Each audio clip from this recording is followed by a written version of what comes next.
Hello guys, ಎಲ್ರಿಗೂ ನಮಸ್ಕಾರ. ಇವತ್ತು ಭಾನುವಾರ ಇರೋದ್ರಿಂದ ಹರಿಹರಪುರದ ಬೆಟ್ಟ ಅಂತ ಅಲ್ಲಿ ಟ್ರೆಕ್ ಮಾಡೋಕ್ಕೆ ಹೋಗ್ತಿದ್ದೀವಿ. ಸೊ ನಾನು ಬೆಟ್ಟದ ಕೆಳಗಡೆ ಸಿಗ್ತೀನಿ. ಸೊ ಬನ್ನಿ ಹೋಗೋಣ.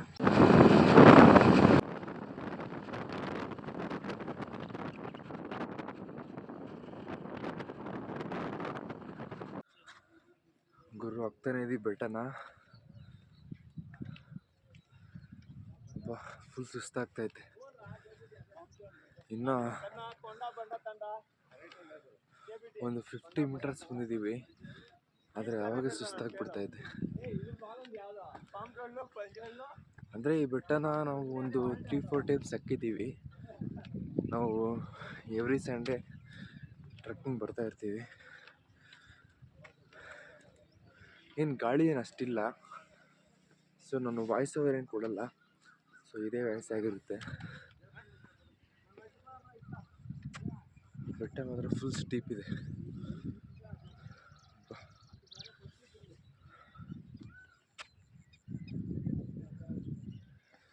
ಬನ್ನಿ ಆಗ್ತಾ ಹೋಗೋಣ. ಅಂದರೆ ಈ ಬೆಟ್ಟಕ್ಕೆ ಇನ್ನೊಂದು ಅಡ್ವಾಂಟೇಜ್ ಏನಂದರೆ ಮೆಟ್ಲು ಇಲ್ಲದೆ ಇರೋದ್ರಿಂದ ನಮಗೆ ಅಷ್ಟು ಸುಸ್ತಾಗಲ್ಲ. ಈ ಥರ ಫ್ಲ್ಯಾಟ್ ನೆಲ ಇದ್ದರೆ ಆರಾಮಾಗಿ ನಡ್ಕೊಂಡು ಹೋಗ್ಬೋದು. ಆದರೆ ಈ ಮೆಟ್ಲು ಅಂಥದ್ದಿದ್ದರೆ ಒಂದೊಂದು ಸ್ಟೆಪ್ಸ್ ಎಗ್ಬೇಕಲ್ವಾ, ಅದಕ್ಕೆ ಕಷ್ಟ ಆಗುತ್ತೆ. ಸಖತ್ತಾಗಿದೆ ಗುರು.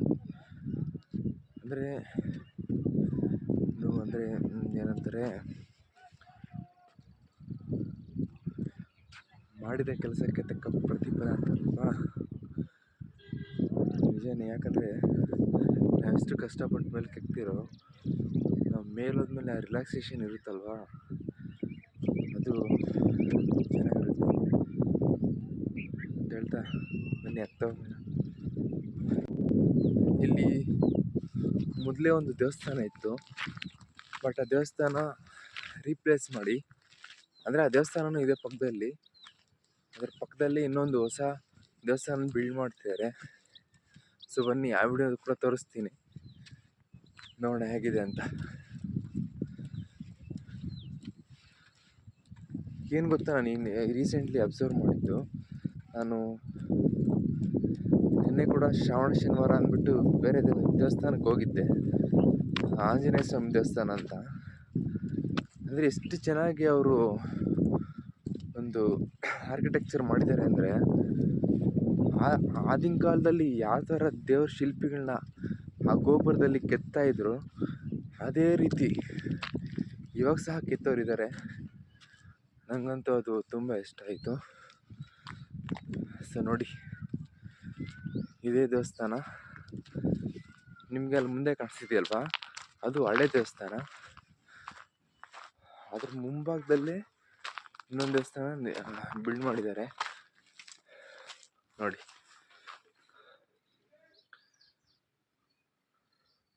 ಅಂದರೆ ಆ ಕಾಲದಲ್ಲೆಲ್ಲ ನಿಮಗೆ ಬಂಡೆಗಳನ್ನ ಯೂಸ್ ಮಾಡ್ತಾಯಿದ್ರು, ಆದರೆ ಇವಾಗೆಲ್ಲ ಸ್ವಲ್ಪ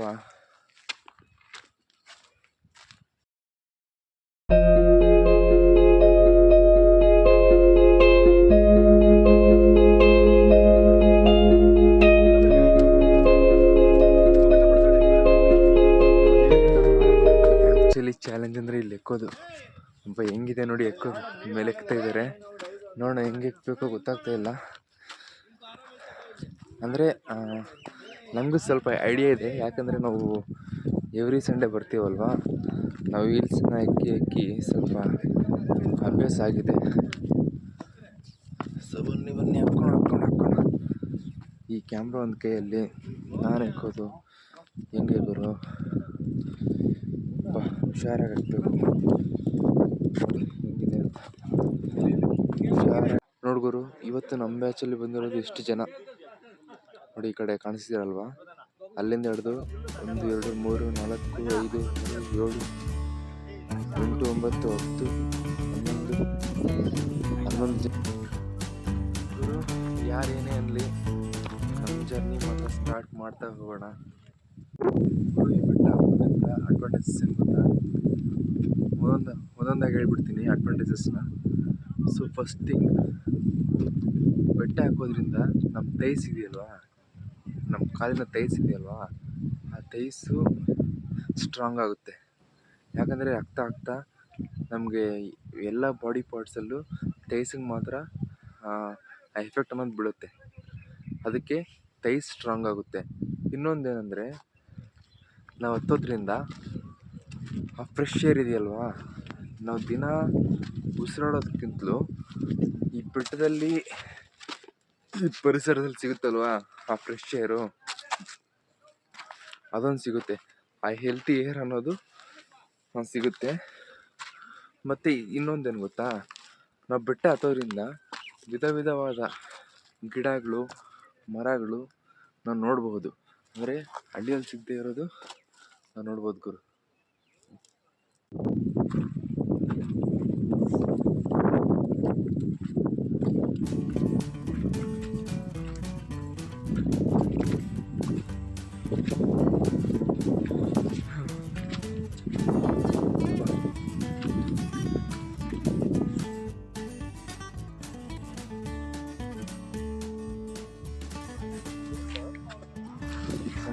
ಸಂತು ಇದು ಎಲ್ಲಿ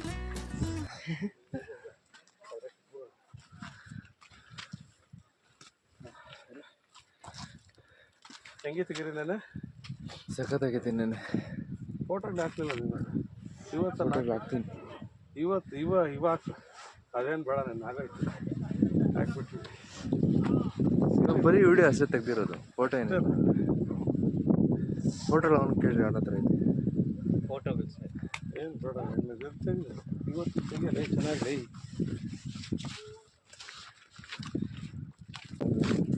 ಸಂತು ಬಾರ ಇಲ್ಲಿ. ಇದು ಸಂತು, ಇದು ಹೇಳಿದ್ನಲ್ಲ ಅವಾಗೆ. ಸಂತು ತಿಂಗಳಿಗೊಂದ್ಸರಿ ಬರ್ತಾನೆ, ಬಂದು ಬಿದ್ದಾಗ್ತಾ ಇರ್ತಾನೆ. ತಿಂಗಳಿಗೊಂದ್ಸರಿ ಬರೋದು, ಬಂದು ಬಿದ್ದಾಗೋದು. ಏನು ಸಂತು?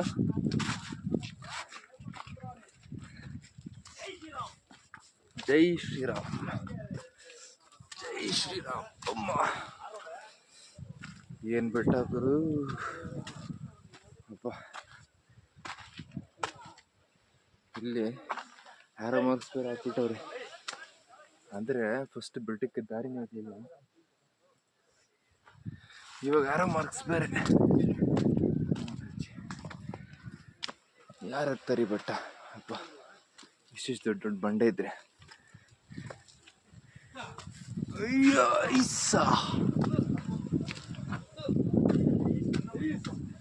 ಸ್ವಾಮಿ, ಬೇಡಪ್ಪ ಬೇಡ್ತೀನಿ. ಅದೇ ಪೀಕು, ಇನ್ನೊಂದು ಸ್ವಲ್ಪ ಹತ್ತಿದ್ರೆ ನಮಗೆ ಪೀಕ್ ಸಿಕ್ಬಿಡುತ್ತೆ. ದೊಡ್ಡ ಪೀಕ್ ಹೆಂಗಿದೆ ಅಂತ ಎಲ್ಲರಿಗೂ ಹಾಕೋಷ್ಟೊತ್ತಿಗೆ ಇವಾಗೇ ಸಣ್ಣ ಆಗ್ಬಿಟ್ಟಿದ್ದೀನಿ. ನಾಲ್ಕಷ್ಟೊತ್ತಿಗೆ ಆಗುತ್ತೆ ಕತೆ. ಏನು ಮಾಡೋಕ್ಕಾಗಲ್ಲ, ಬರ್ರಿ ಮೇಲಕ್ಕೆ ಒಂದು ಸಿಗ್ತೀನಿ. ಹೇಗಿದೆ ಅಂತ ಸಖತ್ತಾಗಿದೆ. ಅಪ್ಪ ಅಂದರೆ ನಾನು ಈ ಬೆಟ್ಟ 4-5 ಟೈಮ್ಸ್ ಸಿಕ್ಕಿದ್ದೀನಿ. ಆದರೆ ಈ ಸಲ ಈ ಥರ ಇರೋದು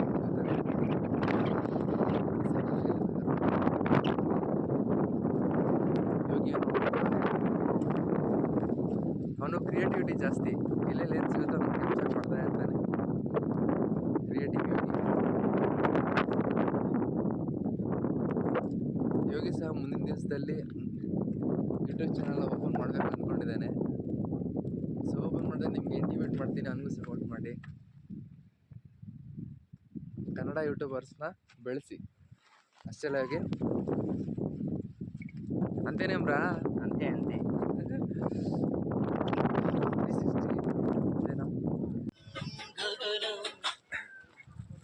ಇವರು ಈಗ ಕೆಳಕ್ಕೆ ಇಳಿತಾ ಇದ್ದೀವಿ. ಸೊ ನಾನು ಮಾತ್ರ ಫುಲ್ ನೆಂದೋಗ್ಬಿಟ್ಟಿದ್ದೀನಿ. ಸೊ ಕೂಲ್ ನೋಡ್ರಿ, ಫುಲ್ ನೆಂದೋಗ್ಬಿಟ್ಟಿದೆ. ಕೆಳಕ್ಕೆ ಇಳಿತಾ ಇದ್ದೀವಿ. ಏನು ಮಾತ್ರ ಅಲ್ಟಿಮೇಟ್ ಇತ್ತು. ಅಯ್ಯೋ, ಎಲ್ಲರೂ ಫುಲ್ ಎಂಜಾಯ್ ಮಾಡಿದ್ರು. ಮತ್ತು ಈಗ ಕೆಳಕ್ಕೆ ಇಳಿತಾ ಇದ್ದೀವಿ.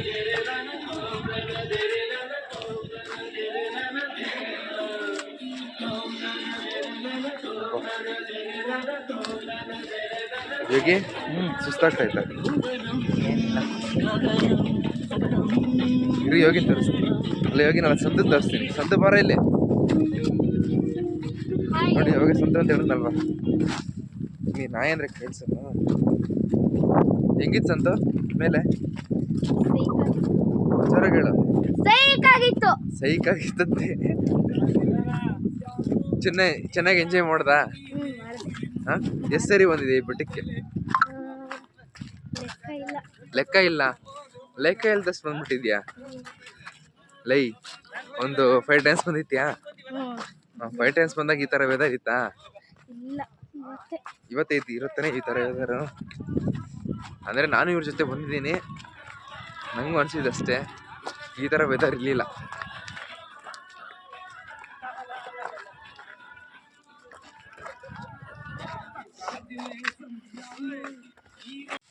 ನೋಡಿ ಇಲ್ಲಿ ನಮ್ಮ ಗಿರೀಶ್ ಅಣ್ಣ ಅವರು ಮಜ್ಜಿಗೆ ಹಣ್ಣು ಕೀಳ್ತಾ ಇದ್ದಾರೆ ನೋಡಿ. ಬೆಟ್ಟದಲ್ಲಿ ಎಲ್ಲ ಕಡೆ ಹುಡುಕಿದ್ರಿ ಮಜ್ಜಿಗೆ ಹಣ್ಣ. ಸೊ ಈಗ ಸಿಕ್ಕಿದೆ ಮಜ್ಜಿಗೆ ಹಣ್ಣು ನೋಡಿ. ಅಂದರೆ ನೋಡಿ ಮಜ್ಜಿಗೆ ಹಣ್ಣು ಈಗ ಸಿಕ್ಕಿದೆ. ಸೊ ಬೆಟ್ಟ ಎಲ್ಲ ಹುಡ್ಕೊಂಡಿದ್ದೀವಿ ಮಜ್ಜಿಗೆ ಹಣ್ಣಿಗೆ. ಗೈಸ್ ನಾವು ಈಗ ತಾನೇ ಬೆಟ್ಟ ಇಳಿತಾ ಇದ್ದೀವಿ.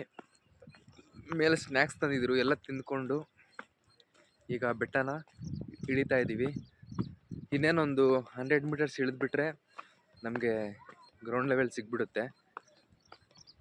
ಸೊ ನನ್ನ ಮೇಲೊಬ್ಬ ಯೂಟ್ಯೂಬರ್ನ ಫೈಂಡ್ ಔಟ್ ಮಾಡಿದೆ. ಸೊ ಅವ್ರದ್ದು ಸಹ ವೀಡಿಯೋಸ್ ತುಂಬ ಚೆನ್ನಾಗಿತ್ತು.